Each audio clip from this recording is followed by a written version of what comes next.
Welcome to Here Where You Belong, your go-to podcast for exploring belonging, with your host and belonging expert, Dia Irby. We are thrilled to have you join us. Together, we'll dive into the depths of what it means for each of us to find our own place in the world, whether it's within our communities, our relationships, or within ourselves. Today's episode is meant to inspire, uplift, and remind you that no matter where you are or where you're headed, you have a place where you truly belong. So grab a cozy spot and settle in. Welcome to Here Where You Belong. Hello, awesome belongers. Welcome home to Here Where You Belong podcast. I have someone amazing for you to meet today who knows how to say the most in the fewest words, like 7. So get ready. I'm Dia, your host here, and you're going to be inspired and blessed. Welcome to the show, Ian Chamandy. Thank you very much, Dee. I'm really excited to be here with you and your audience. And I said your name right. You said my name bang on, absolutely right. Okay. For the audience, you'll see it's spelled C-H, pronounced S-H. Well, I want to tell you a little bit more about our fabulous guest today. He is the Chief Purpose Officer of Purpose U. Purpose U offers an online course that leads you through a step-by-step process to define your purpose in 7 words or less, and then use it to design and live a life of meaning and purpose. Over the last 20 years, Ian has helped more than 400 organizations define their purpose and become consistently, uniquely remarkable through his proprietary blueprint process. Blueprinting defines an organization's purpose in 7 words or less and uses it to design how it will operate and communicate. Ian has adapted this process for individuals so they can create a personal blueprint for a happy, productive, self-directed, and purpose-driven life. Who doesn't want that? He's also an author, speaker, and coach. He's a contributor to a nationally broadcast TV station. Woohoo! He co-wrote the book, Why Should I Choose You? Answering the most important question in business in 7 words or less, published by HarperCollins. I told you he was amazing. Wow. Ian, did I leave out anything? Do you have anything you want to add? I'm wondering who this guy is you're talking about. No, that's great. Yeah, you want to meet him? I got him on my show today. I'll try to live up to that billing. It's yeah, but you've been busy and you've been getting stuff done. Now, this show is about here where you belong.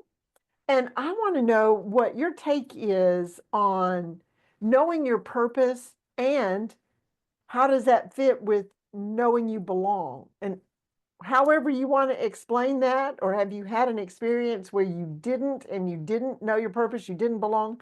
Just take it away. Okay. I think there's a number of elements to the answer to that question. One resides in what is the actual definition of purpose, and the definition is that one thing at your core that makes you uniquely remarkable. What's your magic? What's your secret sauce as a human? And digging deep into who you are to figure out who that is and to articulate it in 7 words or less. And by the way, I know 7 words doesn't sound like much, but it's usually 2 or 3 or 4 words. That's it. So what's the power in being 7 words? Is there a significance? Sure. In the process of getting there, it squeezes out all the extraneous words and ideas. When the real estate that you have to express your purpose is 7 words or less, every single word matters, and you can't pad it with fluff. Now, once you know what it is, because it's such a short phrase, and 2 of its characteristics, one is it has to make sense logically, but the other is that it has to resonate on a deep emotional level with you. And so when you can express it that short and it has those qualities, it's just a really powerful statement about who you are and what you stand for. Did that answer your question? Oh, yes, yes. Okay. So when you know what makes you uniquely remarkable, when you know your secret sauce, Mhm. it elevates your confidence, because there are so many people in the world who are walking around with the story in their head that there's nothing special about me, and therefore there's nothing that I really deserve. And, whether you believe that you're on this planet for a single ride, or this is one of many, this is your current ride.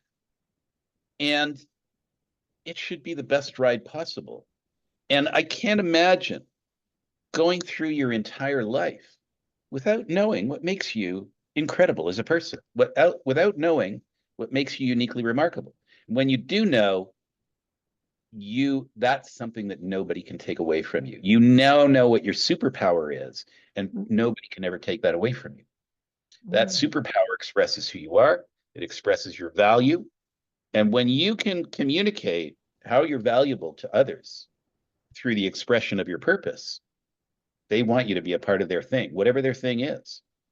So you can generate far more belonging by knowing and communicating your purpose, because there's lots of groups out there. There's lots of audiences, lots of people who want that.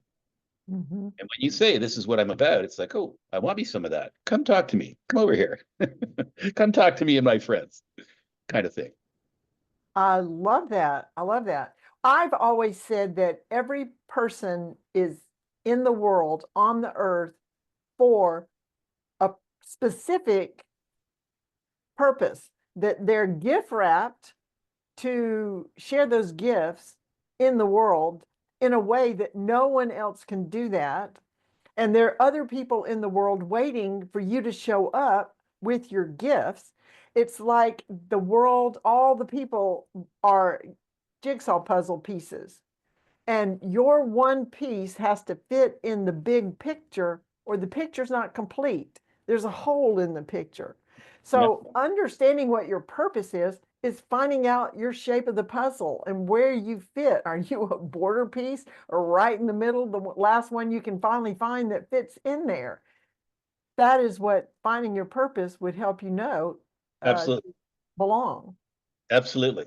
And I know that you ask your guests about a favorite quote. I have a number, but one of my favorites is certainly one by Pablo Picasso, the artist, who said that the meaning of life is to find your gift, and your purpose is to share it with the world. So I just reframed that to make it a little simpler, and I said, your purpose is to find your gift and share it with the world. So if you take that sentence, your purpose is to find your gift and share it with the world. Find your gift is the same as, that one thing that makes you uniquely remarkable. So the point is that purpose is not something that's out there. It's not something that you look for out there that you attach yourself to. Purpose is in here. Your purpose in life is to be the best you that you can possibly be. And in order to do that, you need to know who that is and be able to articulate it. And then when you can do that in 7 words or less, now you're away to the races, because it's so easy for you to communicate to the world what your purpose is, and to have, like you said, those people out there who are waiting for that say, oh, sweet, I want me some of that. Tell me more. Right. You don't know who to be true to or what to be true to if you don't know what it is. It's like, right. If you don't know where you're going, you don't know how to get there. If I wanted to come visit you in Canada, I would know I would need to go certain roads to get there. But Yes. So do you have a story about how you found your purpose and how that affected your belonging? Or do you have a story about someone you have helped that you'd like to share? Of course, not using their names to save the guilty. No, but maybe I can give you an example of somebody whose purpose I helped them find. Correct. And so it'll take our conversation out of the conceptual into the tangible. That's what I want. Yeah. So I had a colleague who was a CEO of a company. She'd been the CEO for about 5 years. And we were having a drink after work one day. And she said, the company's kind of running itself now, and I'm bored. And I said, well, it sounds like it's time for you to start looking for your next gig. And she said, I know, but I'm scared. I was floored. So this woman had already run 3 companies. She was looking to run her 4th. And she graduated high school when she was 16. She graduated university when she was 19 or something like that. Yeah. This person had lots. Yeah. And I said, why are you scared? And she said, well, when I came to this company, it was a tire fire. And I had to sort of put my head down, put the blinders on, and just focus on the company. And, I got it to the point where it's now running itself, and I'm bored. But when I look out now at what I'm going to do, I sort of feel like the business world has passed me by. I've had my head down for 5 years. I haven't really been paying attention. Am I still relevant? Do I have skills that people want? Is there anybody out there who wants me? And she should not. She is so competent. She should not have had any of these doubts. But she had them because she's human. And, and this is so what I just identified there is what we call a trigger event. And a trigger event is something that happens that creates uncertainty about the future. And that uncertainty causes anxiety and fear. And that's really the process. Trigger event creates uncertainty about the future, causes anxiety and fear. And that's where she was. So we sat down to create her blueprint. That's the product that I have for companies, one type of blueprint, and for individuals, another type of blueprint. So, we talked. And she just really, her central point was that her mind does not get engaged unless there's a huge challenge. And a huge challenge in a business means it's a tire fire. So the company that she was with was perfect. When she joined it, it was a mess. She had to clean it up. And so she talked about, anyway, I said, the image that comes to mind is the idea of leading safely through a minefield, right? And I envisioned her as some sort of military leader, and she's the new leader of this group of soldiers who's just been to hell and back, and now they're facing a minefield. And how do we get through this without getting blown up?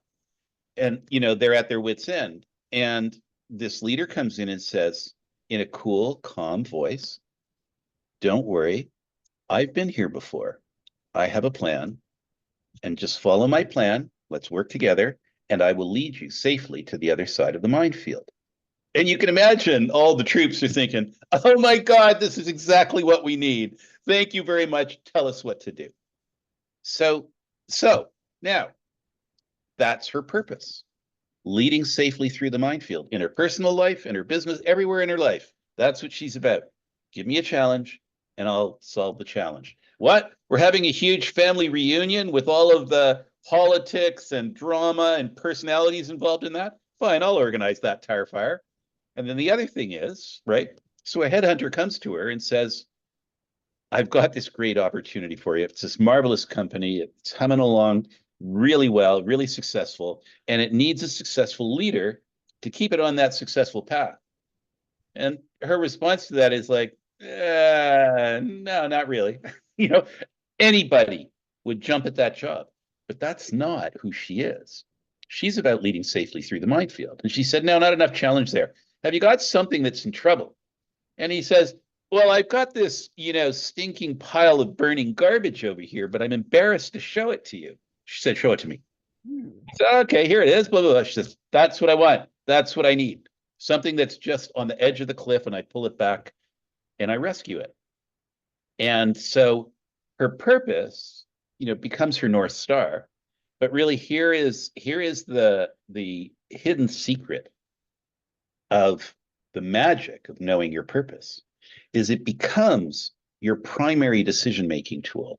So when you're faced with a material decision in your life, like, should I take that job or should I take that job? You say, well, what's my purpose? And you equate it to your purpose. And you say, well, which choice does my purpose drive me to here? And it's usually pretty obvious, right? For her, excellent company, with a great track record that just needs a manager to keep it going. No, that doesn't fit at all with my purpose. It's the opposite of my purpose. So the clear choice for me is to take this, stinking, burning pile of garbage over here. That will make me happy.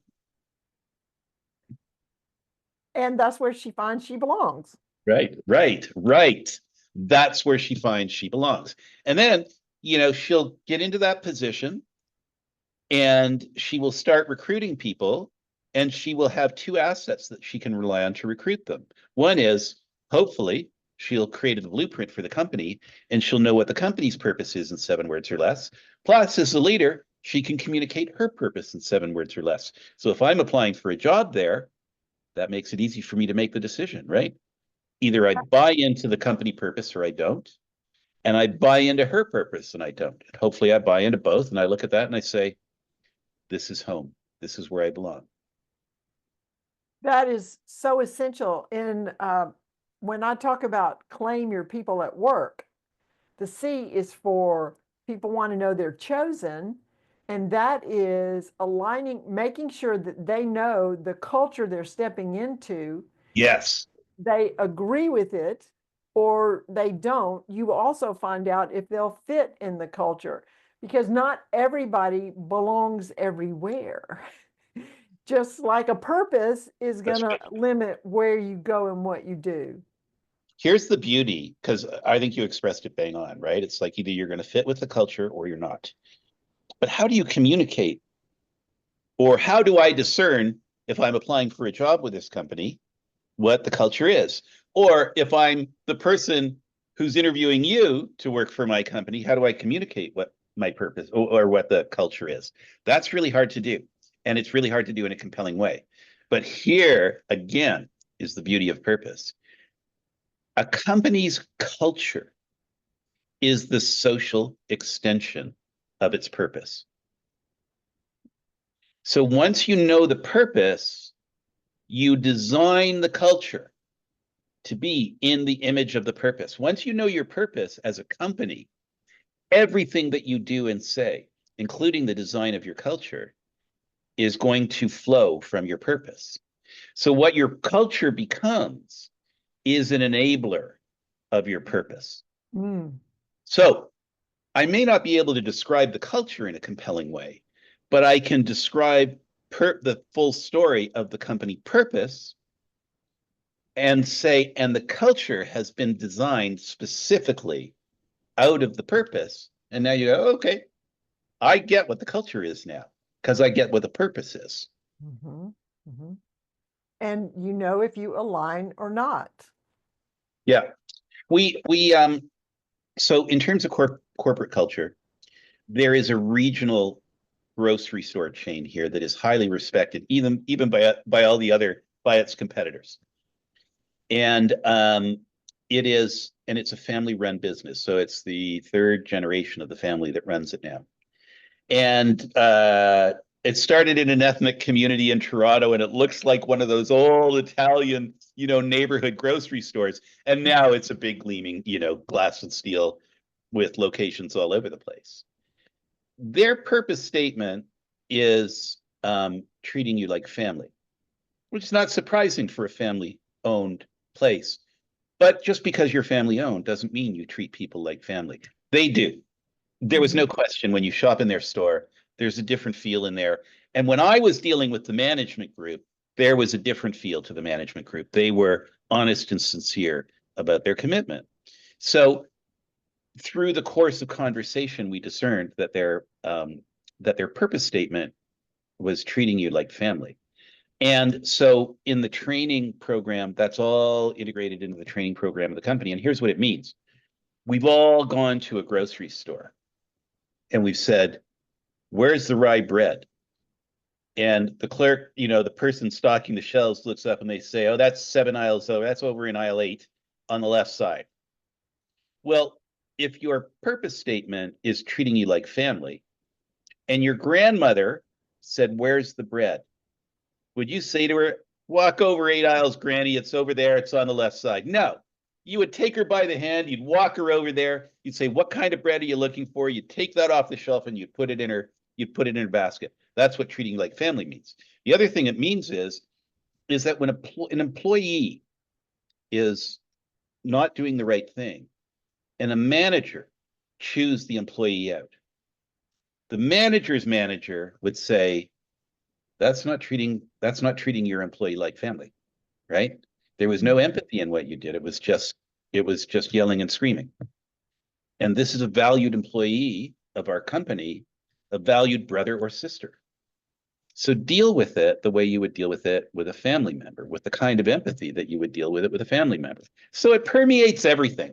Absolutely. This is so good. But we're going to take a break. Okay. And be right back after this message. I'm looking forward to it.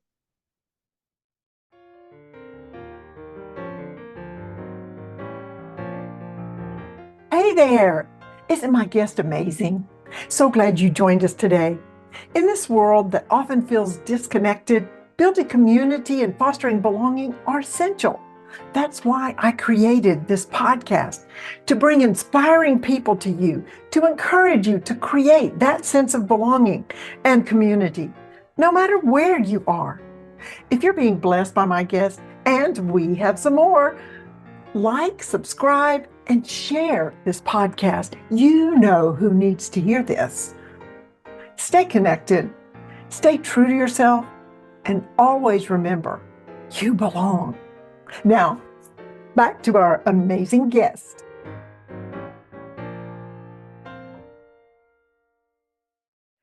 And we're back with our amazing guest, Ian Chamandy. Just poof. He is amazing, right? Learning so much from his stories about purpose and understanding we all have a purpose and we can figure it out in 7 words or less. On the second half of my podcast, I like to ask my guests, what do they consider their greatest accomplishment? So, Ian, it's up to you. Answer the question. You know, I hate to be a one-trick pony, but I've spent a lifetime leading up to this, and I can trace this back to my very first job. And I'm just really proud of, through the years, I have honed until I got this really simple and self-evident methodology, right? And the methodology says, whether you are an individual or an organization, the most valuable thing you own is knowing what makes you uniquely remarkable. And I don't think I should have to explain why that's true. To me, that should just be self-evident, right? Right. As an individual, the most valuable thing I own is knowing what makes me uniquely remarkable. So that's sort of part one. And then part two is, when you know that, it's how you use that to guide your life, either as an individual or as a company, guiding all of your operations and guiding all of your communications, which is everything you do. But again, like I said, it's one methodology that, in my biased opinion, is very powerful and very self-explanatory. And I love, it's self-evident, and I love that simplicity. I love I love when you get to a point where something is just so logical and so compelling, you can't argue with it. It's And like all the stuff you've had in your life, you've whittled down to your 7 words or less, and now you're operating. What are your 7 words or less? transforming confusion into clarity. That's my gift. That's my secret sauce. So I have an underlying methodology where, if you've got a complex problem and you're frustrated, right, because you can't figure out the solution, my methodology, my personal skill, if I can be so modest, is I know how to break down complex issues. Break it down to something simpler. Does the answer emerge? No. Break it down even more. So it's deconstruct, deconstruct, deconstruct. And at some point in your deconstruction, the answer pops out. And because you're with each deconstruction, you're getting simpler. When it pops out, it's self-explanatory. Or sorry, it's self-evident. It's like, oh yeah, no question. No question. So when I was searching for my own purpose statement, when I finally landed on it, I went, oh yeah, of course, that's me. I didn't have to rationalize it. I didn't have to come up with 5 reasons why it's right. It fit me like a glove. And that's what, so I have just launched, you can see at the bottom, it says Purpose U.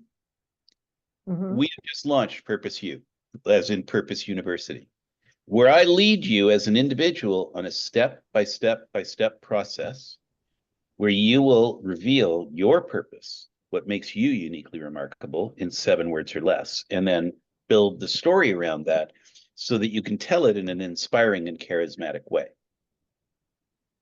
How long does it take an individual to actually get to the core, to find the 7 words or less? It's about 3 hours of videos, and I think there's about 25 or 27 of them, and they're between 5 and 10 minutes each. So you have about 3 hours of videos, and then you have about 3 hours of exercise time, and we have like tables where you do work. And we have custom designed an AI assistant that we call Wordsmith. And so as you work through this process of revealing your purpose, you've got me on one side holding your hand, leading you through these videos, excuse me, and you've got Wordsmith on the other side holding your hand and helping you find the words and see what's hidden. It does just an amazing job of when you write something and you say, what's hidden inside this? And it reveals it and you go, oh my God, how did you do that? But that is AI that is customized to be all things purpose. And so it's an AI powered course. And so videos take you about 3 hours, tables take you about 3 hours. You could do it in one sitting, or you could spread it out over a few days or whatever. It is a very comprehensive and intensive process, but not time consuming. Have you now you just released this course, right? Or this platform? This week. Oh, this week. So you may not have any. I'm just wondering, have you ever worked with someone that you just can't get to the bottom of things? You just can't get to the purpose? Wow. No, I've done over 400 blueprints with companies. Okay. And no, it's always, so when I do it with a company, we do it on Zoom, and it's 10 2-hour sessions. And it usually takes 2 or 3 of those sessions just to, wallow around in the weeds to reveal your purpose statement. And then we've got to figure out how it guides your communication and how it guides your operations. So it takes, about a third of the time just to reveal your 7 words or less. And now I've forgotten what question I was answering. So has anybody ever not gotten to their no. So maybe it takes 3 sessions rather than 2. Maybe it's at the end of the second one or at the end of the third. But no, I have yet to have a situation where it's not there. Because your purpose is to transform confusion into clarity. That's the word. Transform confusion to clarity. Yeah. Well, you're going to stick with it until you do. You've already mentioned your favorite quote, and that's Picasso's about, and you sort of improved on his quote. The meaning of life is to find your gift. Your purpose is to share it with the world. That's his quote. Right. So because this is about belonging, I ask also my guests, what makes you feel like you belong?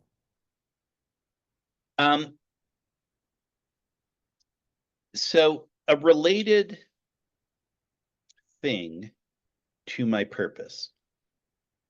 So when I say transforming confusion into clarity, and if you come to me individually or as a company with a really difficult problem that you just have not been able to crack, I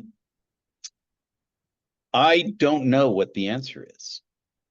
I have a process that leads to the answer, but I don't know what it is. And I'll tell you, in over 400 blueprints, I always have a guess going in to what the company's blueprint is or purpose statement is.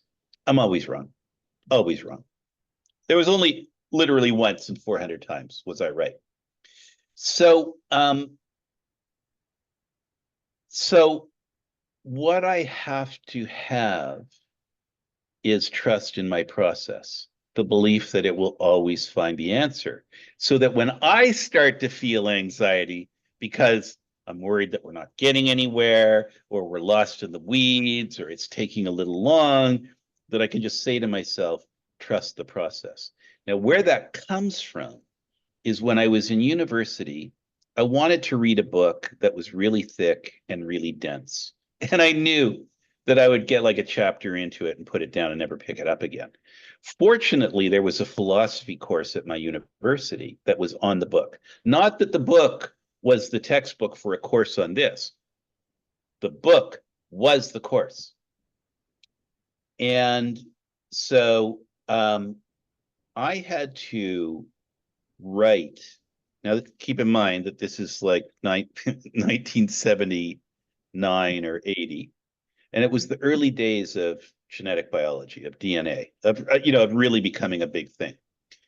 And I was fortunate to have a close friend at university who was a genetic biologist. And so my paper was a layman's explanation of DNA. It was sort of, and this was inside this book, right? So I had to do like a DNA for dummies kind of paper. And so I interviewed my friend about DNA, and he gave me a primer. And I wrote the paper, and I got an A. And what that paper did is it made me realize that I could understand anything on a logic level. I can't understand DNA. I don't have the intellectual discipline to understand DNA to the extent that my friend does. But on a logic level, I can understand everything. Therefore, I can do the blueprint process, because at the end of the day, I just have to understand this company at the logic level and help them articulate it in 7 words or less. So I have complete confidence that I can do this. And I know that, and nobody can take that away from me. So I know I have a superpower and I belong anywhere. And if I can communicate myself effectively to the people around me, they will want me to be a part of them. Right.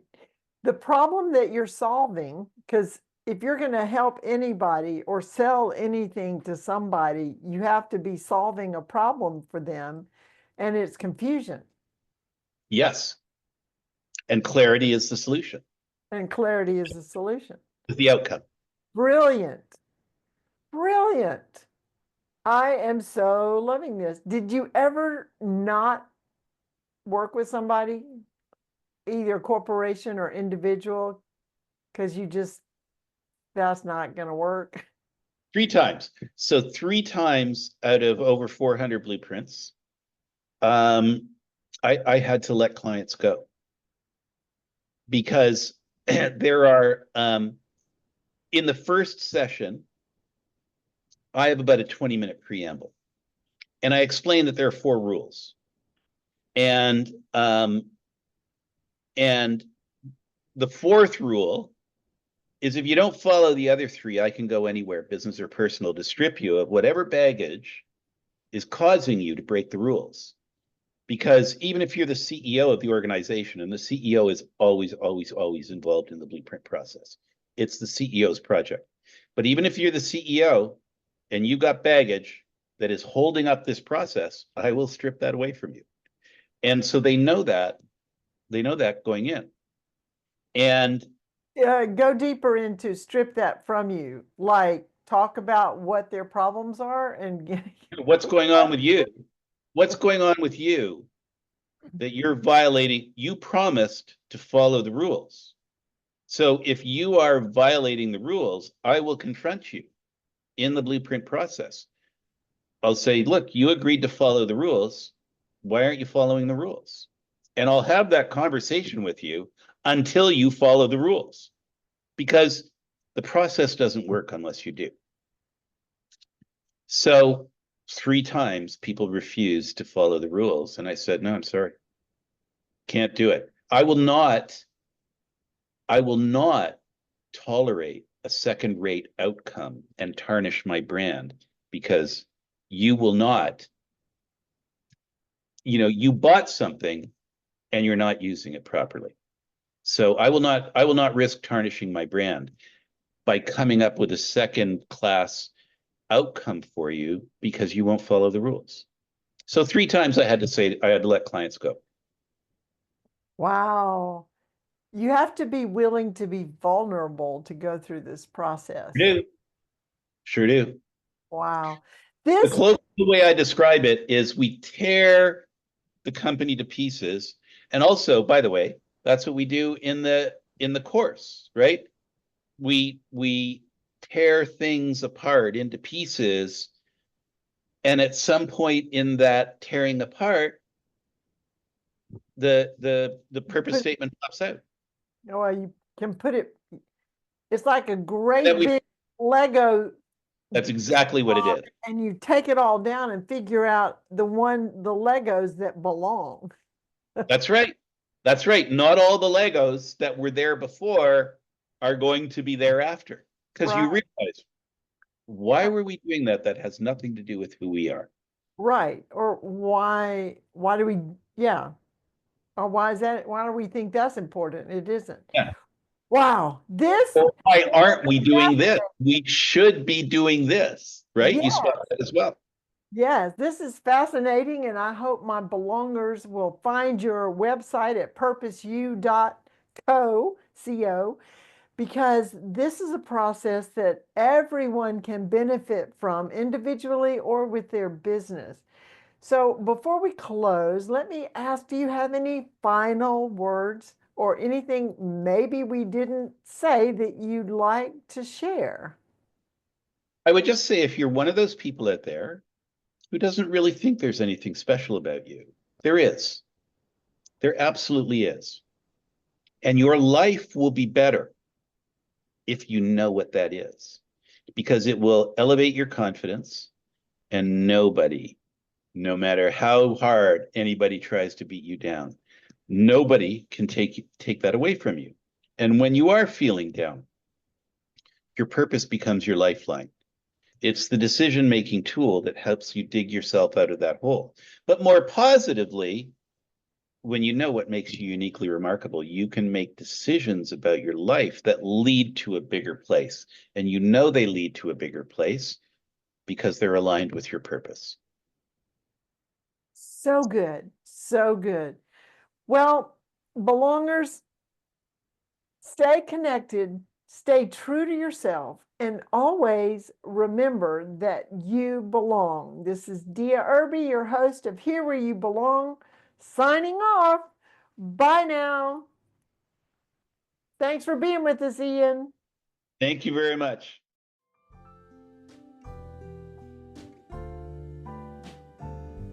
Thanks for tuning in to Here Where You Belong. We hope today's episode has inspired you to embrace the beauty of belonging in your own life. Remember, no matter where you are or where you're headed, you have a place where you truly belong. Join us again next time for more insightful conversations and heartwarming stories. Until then, stay connected, stay true to yourself, and always remember that you belong.